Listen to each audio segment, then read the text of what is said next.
Bienvenue sur Bulle de Bonheur, le podcast pour prendre le temps d'être heureux. Je suis Raphaël de Foucault, chercheuse inconditionnelle de Bulle de Bonheur. Ce podcast est propulsé par 2 minutes de bonheur et publié tous les jeudis. Aujourd'hui, dans notre épisode 240, vous allez découvrir le modèle PERMA, une approche de psychologie positive pour cultiver le bien-être au quotidien.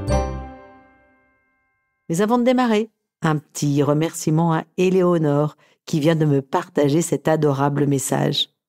Merci à vous. Vous me faites réfléchir et vous m'aidez à comprendre, vous m'ouvrez l'esprit et changez ma vision. C'est précieux parce que je vois toujours la même route, la mienne, mais ça rétrécit au lieu d'embrasser un magnifique paysage qui surprend à chaque méandre de la vie et je piétine trop souvent sur mon petit chemin sans admirer l'horizon. Merci à vous. Alors, enjoy. Et puis, j'espère, comme Éléonore, que vous nous suivez sur Instagram. Si ce n'est pas le cas, vite, rendez-vous sur 2 minutes de bonheur. Oh là là, mais qu'est-ce que ça me chicote! C'est à la une de tellement de magazines, le bien-être. Les 30 secrets du bonheur, la recette de l'épanouissement personnel, être heureuse, tout pour y arriver. J'en ai le tournis. J'ai aussi l'impression que nous courons tous après une quête parfois un peu nombriliste de toujours plus de développement personnel, toujours plus de bien-être, de croissance. Je suis un peu perdue. Moi, pour mes vacances, j'ai passé une semaine sous la pluie, avec des enfants ronchons, une toiture qui fuit et beaucoup trop de temps disponible pour scroller sur Insta les publications des vacances de rêve des autres. J'ai bien compris que le bonheur, c'était pas pour moi. Et là, ça me chicote. Est-ce que même dans ces conditions, j'aurais pu me sentir mieux? Ai-je le contrôle sur mon bien-être? Et si oui, quelle est la recette? L'épanouissement est un des nouveaux concepts un peu valises qu'on retrouve partout. Alors, les injonctions, c'est on doit être épanoui dans sa vie professionnelle, dans son couple, dans sa vie de famille, dans son intimité sexuelle, et pour n'en citer que quelques-uns. Est-il pour autant plus facile de le définir et de l'atteindre? Martin Seligman nous y aide significativement. Je vous en ai souvent parlé. C'est un des chercheurs en psychologie positive, contemporain, et il est considéré comme un des pères fondateurs de la psychologie positive. Parmi ses travaux de recherche, il s'est penché sur le bien-être et la résilience, jusqu'à identifier 5 dimensions qui les favorisent. C'est le modèle PERMA, P-E-R-M-A. Ces 5 composantes de ce modèle sont 5 axes que chacun peut choisir de prioriser et sur lesquels il y a du contrôle et sur lesquels nous pouvons travailler pour nourrir notre propre bien-être. En ceci, Seligman renforce l'idée que notre bonheur dépend de nous, du regard que nous portons sur les circonstances extérieures, de la façon dont nous les accueillons et dont nous les traversons plus que des circonstances en elles-mêmes. Le modèle PERMA du bien-être s'appuie donc sur 5 composantes. Le P pour les émotions positives, le E pour l'engagement, le R pour les relations positives, le M pour le sens, c'est meaning en anglais, et le A pour accomplissement. Ces 5 ingrédients sont indissociables pour réussir la recette. Ils participent tous à notre épanouissement. D'ailleurs, dans l'épisode 24 « Je reconnais mes talents », nous avons abordé les 24 forces de caractère détaillées par Martin Seligman. Le modèle PERMA s'appuie aussi sur nos forces qui, elles-mêmes, génèrent des émotions positives comme la joie et nous poussent à nous engager. Connaître ces forces est aussi un levier pour se connecter aux autres et nourrir des relations durables et de qualité. Tout est interconnecté comme vous allez le découvrir. Commençons à détailler chacun de ces composants.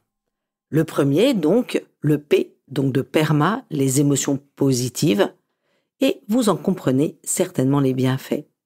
Les émotions telles que la joie, le plaisir, la fierté, la paix, l'espoir, la sérénité, l'émerveillement sont toutes très bonnes pour le moral. Elles nous permettent de nous sentir bien tant psychologiquement que physiquement. Ressentir des émotions positives est un socle sur lequel nous pouvons nous appuyer pour relever des défis, pour prendre des risques ou pour affronter des situations plus inconfortables. Chausser les lunettes positives rend optimiste, réduit nos angoisses et nos inquiétudes et nous aide à prendre du recul sur les circonstances actuelles et aussi sur notre passé. Les émotions positives nous permettent aussi d'améliorer notre relation aux autres car nous sommes capables d'accepter les autres comme ils sont. Nous sommes ouverts à la différence. Dans notre épisode 235 sur le rôle des émotions positives, je me suis penchée sur les bienfaits particuliers de ces émotions positives. Elles élargissent notre répertoire de pensée. Lorsque nous ressentons de la fierté ou de la reconnaissance, c'est un peu comme si nos yeux s'ouvraient plus largement sur un spectre plus vaste. Le champ de ce qui est possible s'ouvre alors plus grand. Nous sommes, du coup, plus créatifs. Les émotions positives renforcent nos ressources psychologiques, certes, et aussi physiques. Ressentir de la joie est bon pour la santé. Nos émotions positives renforcent aussi notre système immunitaire et réduisent les risques cardiovasculaires. Enfin, elles nous mettent en action.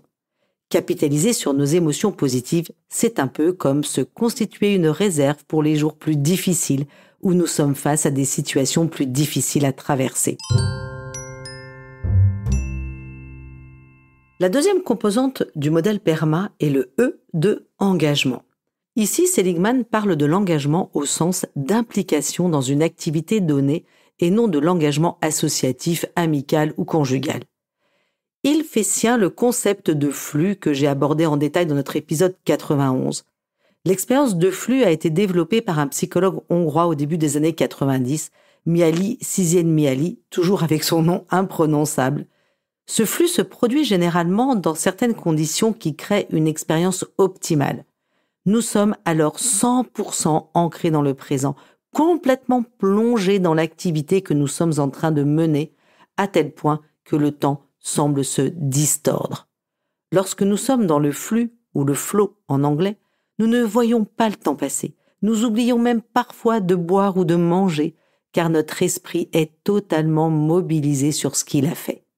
Enfin, ce qui est propre au flux est d'avoir un objectif précis et de mesurer l'effet direct de notre action sur notre progression. Tout ça nous apporte une sensation de contrôle. Nous sommes immergés dans l'action et cependant, elle ne nous domine pas. Par exemple, lorsque je repeins les murs du salon, je peux vivre une expérience de flux. Je suis concentré pour que ça soit beau.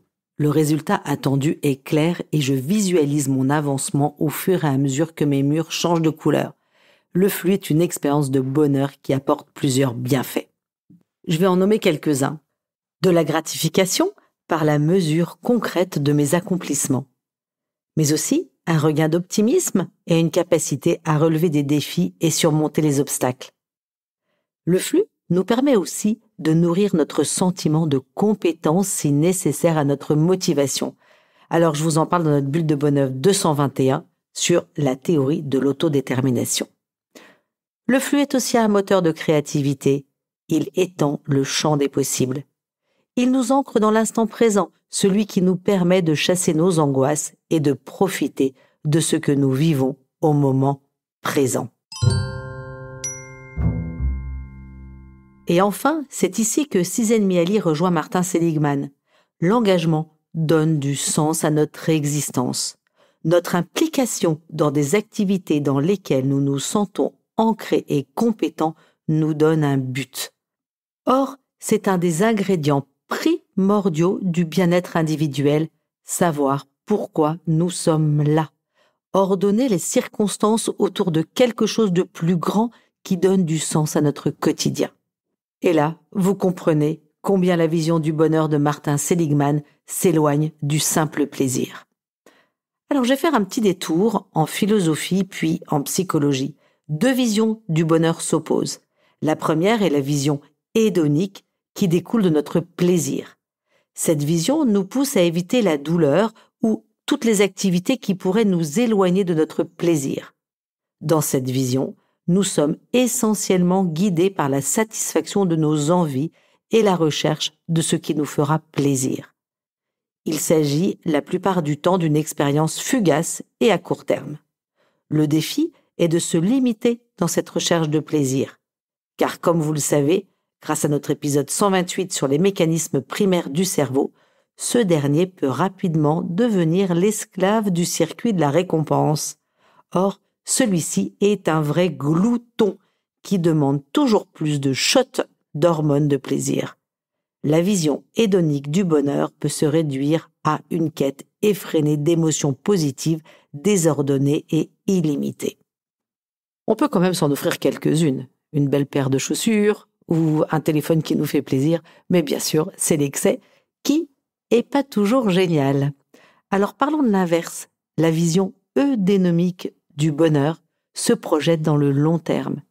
Elle conçoit le bonheur comme une progression, un développement de nos forces et de nos talents. Il peut y avoir des efforts qui s'accompagnent temporairement d'émotions désagréables, d'inconfort. Cependant, nos expériences prennent du sens car elles s'articulent autour de la recherche d'une croissance personnelle qui nous rend fiers de nous-mêmes et nous maintient motivés. Dans une vision eudémonique, nous sommes concentrés sur nos valeurs, nous prenons le recul qui nous aide à mettre l'accent sur ce qui compte vraiment pour nous, et c'est ce qui nous apporte le plus de bien-être durable.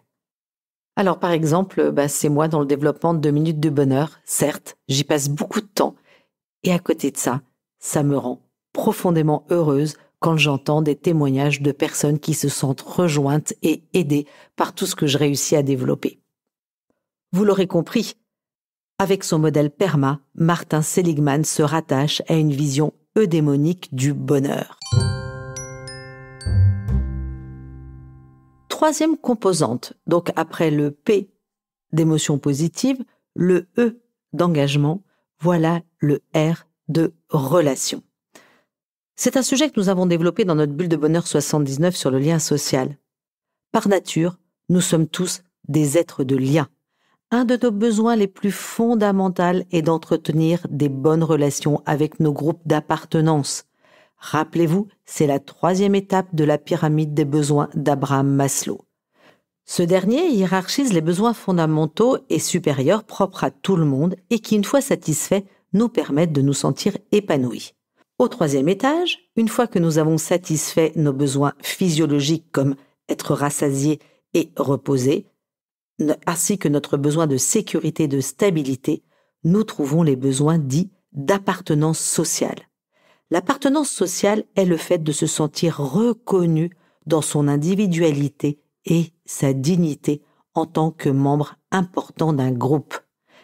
L'autre est en quelque sorte un miroir qui nous renvoie l'image que nous comptons pour lui. Pour nourrir ce besoin de relation, la qualité prime sur la quantité.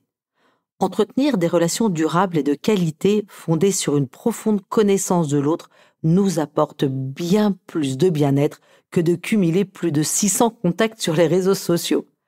Ce qui va vraiment compter dans notre bien-être, c'est notre sensation d'être apprécié pour ce que nous sommes, de nous sentir compris et acceptés tels que nous sommes et de constater que nous comptons dans un groupe. Ce lien social, si essentiel, se construit dans tous les domaines qui nous font entrer en relation avec les autres. La famille, le couple, les amis et aussi les collègues de bureau ou les personnes avec qui nous interagissons dans nos activités ou notre vie communautaire. Dans ces domaines, lorsque la relation nous permet d'être nous-mêmes, sans gêne, et que nous nous sentons appartenir au groupe, nous élevons notre niveau de bien-être durable. C'est exactement ce que nous avons constaté lorsque nous avons fait une étude d'impact de notre jeu 2 minutes de bonheur ensemble. Ceux qui jouaient au jeu 2 minutes de bonheur ensemble avaient un niveau de bien-être supérieur aux autres. Du coup, j'ai envie de vous demander, avec qui vous entretenez une relation authentique dans votre entourage ? Quelqu'un à qui vous pouvez vraiment vous confier sans craindre son jugement. C'est ce type de relation que Seligman nous recommande de nourrir. Je voudrais ici terminer sur les vertus du partage social des émotions, un concept de Bernard Rimet, professeur de psychologie belge. Lorsque vous confiez vos interrogations à vos parents, que vous racontez votre succès du jour à votre copine, ou même lorsque vous racontez vos vacances à votre collègue, le simple fait de raconter ces événements heureux les ancre plus profondément dans votre esprit.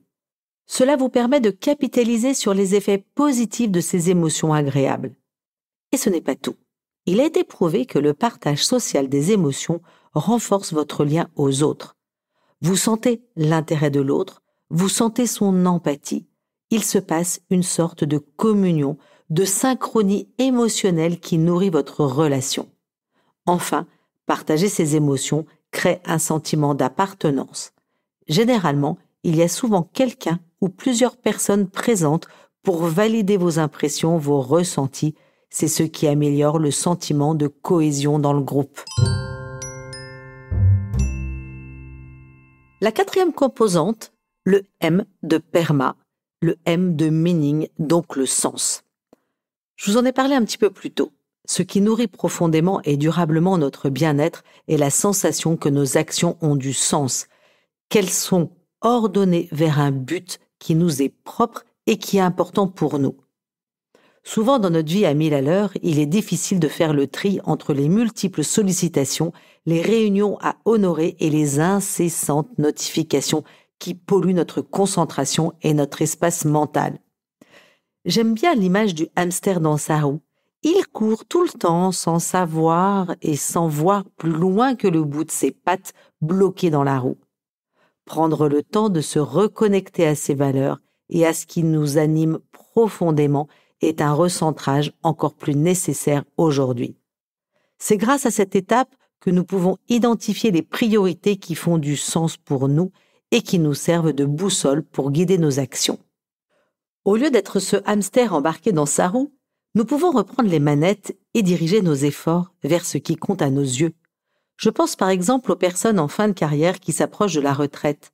Je leur recommande souvent de se préparer à cette bascule. En effet, au courant de la vie professionnelle, le travail est souvent une source première de sens, et lorsque vient le moment de quitter cette sphère, j'observe que ce changement d'état peut être délicat. Le travail avait tout rempli, l'agenda, la tête, le portefeuille. La retraite semble parfois bien vide en comparaison. Se préparer, c'est se projeter et envisager précisément quel sens nous allons souhaiter donner à cette période. Donner plus de temps aux autres, se rapprocher de sa famille, se lancer dans de nouvelles activités, voyager, apprendre, ce peut être même tout à la fois. Je vous encourage tous, chers auditeurs, à faire un petit pas de côté et à vous demander quelles sont vos valeurs, les choses qui comptent le plus pour vous et à ordonner vos actions vers celles-ci. Les valeurs, c'est un autre grand mot, valise de notre époque. Aussi, j'ai essayé de l'expliciter dans notre épisode 75, J'identifie mes valeurs. Lorsque nous agissons selon nos valeurs, nous sommes plus motivés, plus efficaces lorsqu'il s'agit de prendre des décisions. Nous nous sentons plus confiants et avons une meilleure estime de nous-mêmes, ce qui réduit notre stress. Par exemple, il vous sera plus facile de décaler une réunion parce qu'il est plus important pour vous d'aller visiter votre grand-mère en fin de vie. Cinquième et dernière composante, donc de ce modèle PERMA.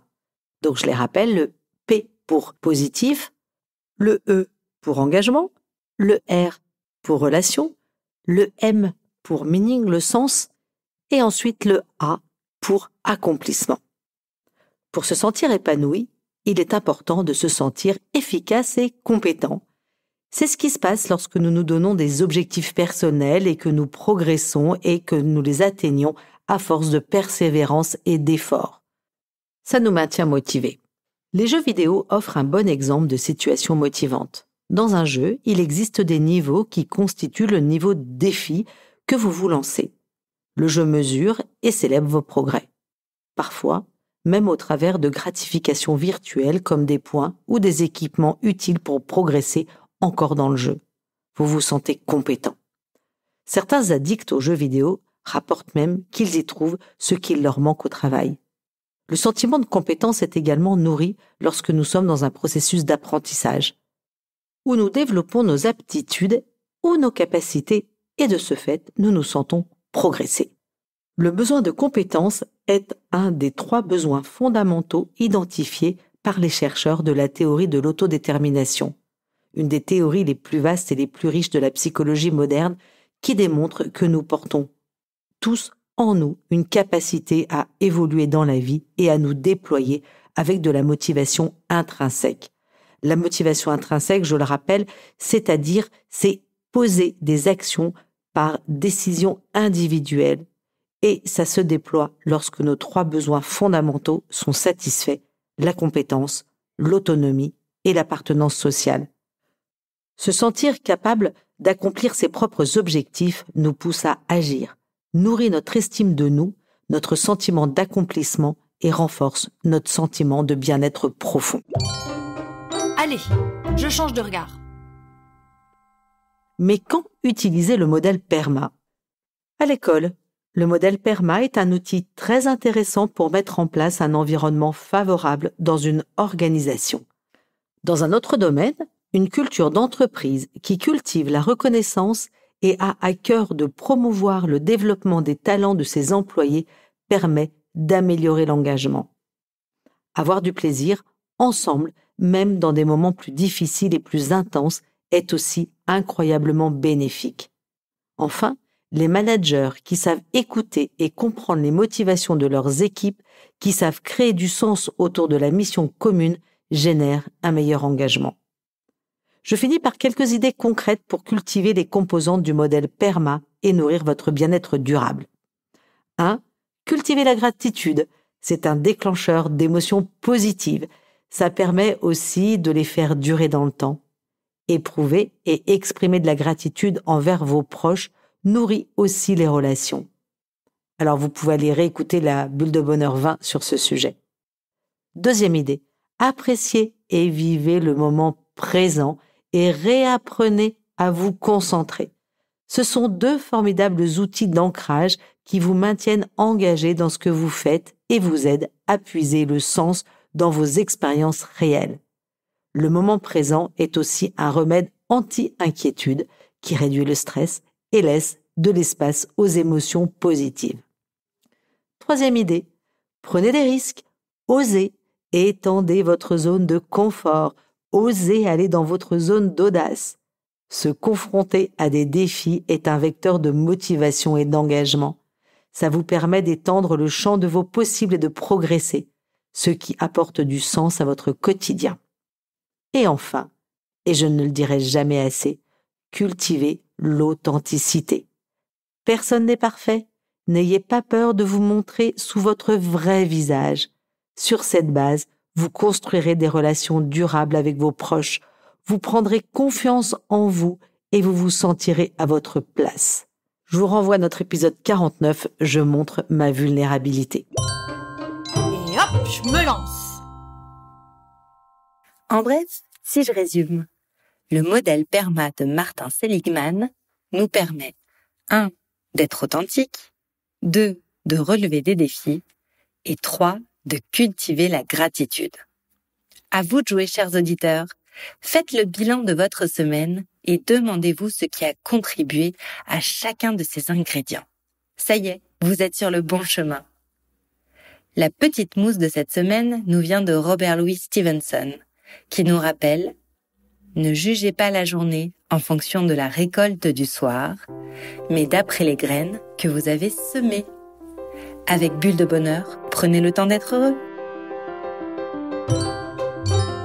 Merci pour votre écoute. Si vous avez aimé, dites-le nous avec 5 étoiles. Laissez vos commentaires et envoyez des bulles de bonheur à vos amis et partagez ce podcast. Inscrivez-vous à la newsletter en allant sur notre site 2 minutes de bonheur pour être notifié des prochains épisodes. C'est aussi très facile de nous trouver sur les réseaux sociaux, Facebook et Instagram. Il suffit de chercher 2 minutes de bonheur. Bulle de Bonheur est propulsée par 2 minutes de bonheur, des outils pour créer du lien et prendre le temps d'être heureux.